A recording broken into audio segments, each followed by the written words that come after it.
Welcome to ForexTV.com's PM Exchange. It's Thursday, December 6th. I'm Remy Hoki. Today I'm joined by Ashraf Laidi from CMC Markets. He'll weigh in on the latest interest rate decisions from the ECB and the BOE and also give us his expectations ahead of tomorrow's non-farm payrolls. Good afternoon, Ashraf. Good afternoon, Remy. Thanks for joining us today. Always a pleasure. Well, earlier today we had the rate decisions come out from the BOE and the ECB. And as widely expected, the BOE cut by 25 basis points and the ECB stayed on hold at 4%.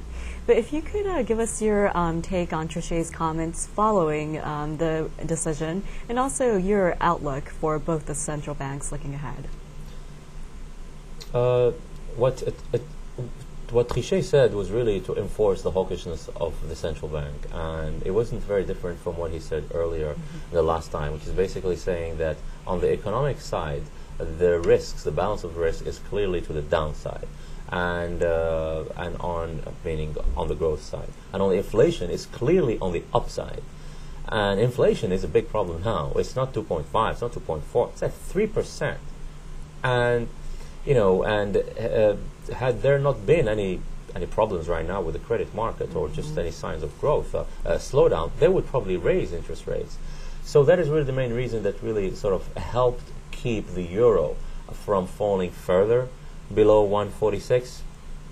And so really the outlook, to answer your question, I think that there's probably room for 50 basis points, probably two rate cuts of 25 basis points sometime next year. I think for the BOE there is, I would say, anywhere between 75 and 100 basis points. So we could go, really all the way to we could go to all the way to 4.25% in the Bank of England. And we are more bearish in sterling than we are in the euro against the dollar. Okay, well, now that you've given us your outlook for the ECB and BOE, we do have the FOMC decision on December 11th. But before that, looking ahead to tomorrow's session, we do have the employment report with non-farm payrolls and the unemployment rate. So Ashraf, give us your expectations for those figures and how you see that playing out in price action for the majors. If you asked me that question before Wednesday's ADP report, which was stronger than expected, I would tell you that we expect the payrolls to be, around 70,000 and the unemployment rate to go up. But after that number, after the ADP report, which came in much stronger than expected at 189,000, while it was expected to be around, I believe, 70 or 60,000, and especially the fact that the ADP report has proven in the past 3 or 4 months to have a very good track record in predicting the ups and the downs in the non-farm payrolls, I would temper my pessimism and I would say that we would be expected to be, instead of the 160,000 that we got, instead of it falling all the way to double digit, I would say we'll barely make it into, I would say, anywhere between 95 to 100,000. How will that play out for the dollar? If that happens, I really think the key would be what the unemployment rate does. And if the unemployment rate does go up to 4.8%, definitely will be negative for the dollar yen. And what happens to the other currencies, I really believe it depends on how the stock market takes it. It's really important to answer that question was, well, Remy, it's not really so much what it will do, but how the stock market later, an hour later, how it will do. The stock market really likes the numbers and cheers on them, and the numbers are at least 95 to 100,000. I think that probably we could see some slight declines in the euro, and more declines in the sterling. A strong number tomorrow should be played against the sterling and against the Aussie. Okay, well, you raised an interesting point about U.S. equities. In the session today, as we near the closing bell, we saw equities rise after the Bush administration brought out plans for their mortgage rescue plan. And as a result, we saw a dollar-yen gain above 111.40. And also because of that, we saw the yen crosses supported by that. So in terms of price action for the yen crosses, if you could give us your forecast. Yeah, I would really think that the dollar yen is really facing big resistance there at one interim resistance at 111.55, followed by 111 175, 111.80. If we break that, we cannot go above 112.20. I really think that dollar yen could be, the support on the downside is as low as actually the first support is as low as around 110. I would say, 70 followed by 110.50, and below that is really could go to all the way to 109.80. A sterling yen is the one that could have further downside, and I think it really could revisit 224, and wouldn't be surprised if it could revisit 223. I think that any gains, any further upside towards 227 are going to be quite limited. Okay, and taking a step back, earlier this week, we had the surprise rate cut from the BOC. And on the heels of the rate decision from the Bank of Canada, we saw the Canadian currency sell off against the yen and the dollar. If you could give us your dollar CAD forecast right now. I think that to answer that question, something we didn't talk about is that we have to talk about the 7 a.m. Eastern Friday release of the payrolls and the employment report from Canada.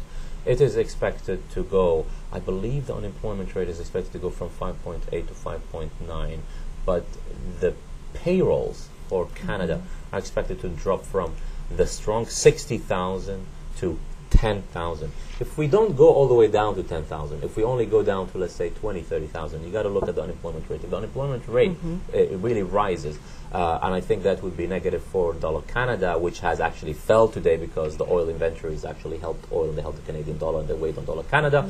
Dollar Canada, I think if that number, if unemployment rate goes up, I think dollar Canada should really test 101.30, and we could go all the way to 102. 102 is a big resistance. 102.30 subsequent resistance. Medium term, I would say, from here until, let's say, 8 to 9 weeks, I would say 105 is a big trend line resistance.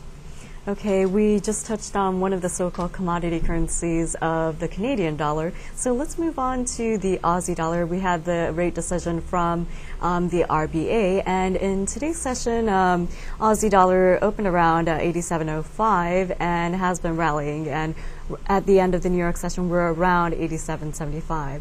So looking ahead, if you could give us your forecast for the Aussie against the dollar and the yen. Yes, I don't know if you have that chart in, but we have we had earlier in the week a head and shoulder formation with 87.50, predicting that we're going to go to 87 and all the way to 86.70. We did go there. We started to gain back up. The stock market went up, helped the Aussie. I really think that right shoulder, as you see it, is really showing a big trend line resistance there around 87.80, 87.90. 88 is a big resistance, Remy. And we have to remember, these fundamentals. All right, this is very important. The Aussie does very well with the stock market. We used to like it regardless, but now the numbers came in weak. Retail sales, RBA said there's a problem. CPI is a bit weak, definitely. And with our forecast of U.S. dollar gains and further reduction in risk appetite, we may see the Aussie coming back down towards 87.20 and 87. So it's very big resistance around 88. You have to be careful. If you are shorting the Aussie around 87.70, 87.50, make sure you have some good stops that will handle 88 cents. Okay, so that's really for the Aussie dollar. But you can maybe, if you want to hedge yourself, if you're shorting the Aussie dollar, maybe you can you can offset that by being long Aussie sterling or maybe Aussie Canadian. Okay, Ashraf, as always, thank you very much for your insight and analysis into the Forex marketplace. It was a pleasure. Thank you. Thank you. This has been your Forex News with Ashraf Laidi from CMC Markets. Next up, we have your equities and commodities wrap-up for the day. U.S. stocks rallied in today's session with the major indexes gaining over 1% on the day. Investors were disappointed by the latest sales results and outlook from Target Corp, while other U.S. retailers posted mixed November sales results.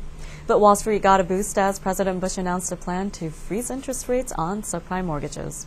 The plan will allow some homeowners facing foreclosure to freeze their interest rates for up to 5 years, as well as refinance their mortgages. In U.S. economic data, new jobless claims fell 15,000 in the week ended December 1st. But the 4-week average climbed to 340,250. That is the highest since October of 2005. At the closing bell, the Dow Jones Industrial Average soared nearly 175 points to end the session at 13,619.89. The Nasdaq gained over 42.5 points, closing at 2,709.03. And the S&P 500 advanced 22.33 to end at 1,507.34. In the fixed income market, U.S. Treasury bonds saw a slight decline on the day. This came as U.S. equities rallied in afternoon trade.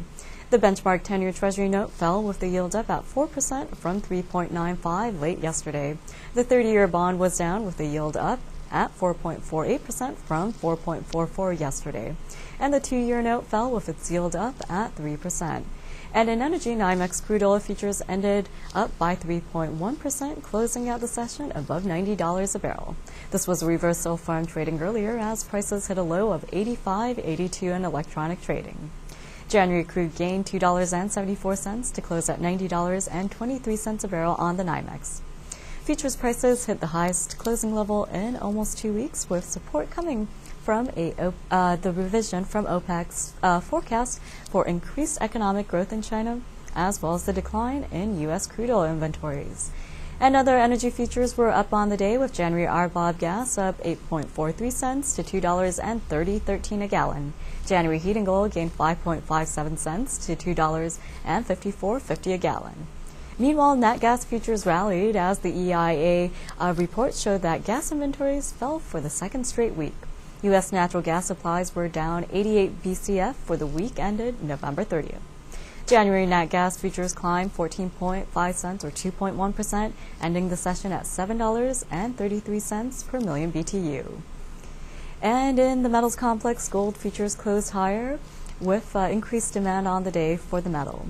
February gold gained $3.40, ending at $807.10 an ounce. In other metals, March silver rose 16.5 cents, closing at $14.625 an ounce. December copper gained 0.25 cents, ending mostly unchanged at $3.0185 a pound. This afternoon, we're joined by Tom Puckett, commodity broker at KS Futures. He'll recap today's action in energy and metals and also give us his outlook for the week ahead. Thank you, Remy. We have an interesting week trading this week in the energies as well as in the metals. We had inventories looking pretty solid in the crude complex, energy complex, and as a result we have had a drop in the last day or two down toward the $86 level in crude.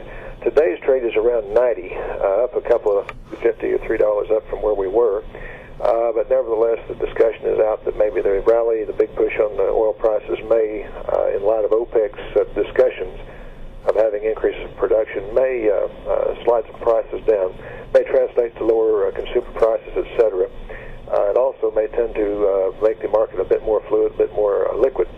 In the charting, we have resistance around $90.35. We've been up near there, and down supporting about 85, 92, 96 in the futures. Of course, the actual spot is a different price range than the futures, but they do relate to each other. Right now, we're looking at a price at about $90.25. Will it stay there? Will it go higher? It's a trade difference. Basically, what it comes down to is the market's going to pretty much try to buy it up, try to sell it down. No real indicator there, but the idea of going higher and higher and higher, it seems the higher the commodity goes, the less availability of going higher it gets when a market reaches its high. Usually that word high kind of indicates where they are, and so sell-offs can follow. What the platform might be in crude and the energy complex, we don't really know yet. New price range certainly in view. Natural gas has had a little rebound from a couple of days ago, but still trading on the front month in the $7.35 range, $7.34. We've had a range of somewhere between about $7.46 and about $7.13, $7.14. With action in between, we've had some interesting retracements. At the same time, cool weather really hasn't started in, and as we look at the weather, we may see some winter storms, some winter weather actually starting up, which may provide some support to the natural gas complex. Over in the metals, we have a $800 price approximately on the gold, about 802, and a range recently of about 810.50 down to about 773 in the last couple of weeks or so. And basically, we're trading in that range. The gold still, I think, is going to retain its desirability as a haven, even if the price of crude oil falls off significantly. Even though the world seems to be a little friendlier this week than the last few weeks or months or so, it nevertheless, gold will still, I think, retain its desirability. Silver is following along. It's in the $14 and 45 to 50 cent range, with a similar type of view on it. Silver is semi-industrial metal, but it's also a monetary metal. So we're holding price pretty well in the metals, even though the crude oil and natural gas are lower than they've been. Those markets by no means are completely washed out. They're not in a down mode at this point, I don't think, personally. If you look over at the currency markets, the euro is off a little bit from its highs, and the dollar is, of course, off its bottoms in the 75-74 range. But we still are pretty extreme in those prices within the extreme ranges. What that means to the economy will translate into the Dow Jones, S&P, as well as other complexes. The Dow Jones is trading mid-13,000 right now. Could go higher, could go lower, but definitely it's a viable and strong market. Things really don't look all that bad in any way, shape, or form. So as you look at the two bellwethers, the metal markets and the energies, looks like there's a little help in sight in the sense of just continuous high prices. At the same time, we're not just blowing out the bottom either, so the trader will be going long and short, looks like, in the weeks ahead. Thank you very much. That was Tom Puckett, commodity broker at KS Futures, with his commodities commentary. And that's it for today's edition of PM Exchange. I'm Remy Hokie. Join us tomorrow morning for your latest news update right here on ForexTV.com. Have a good night.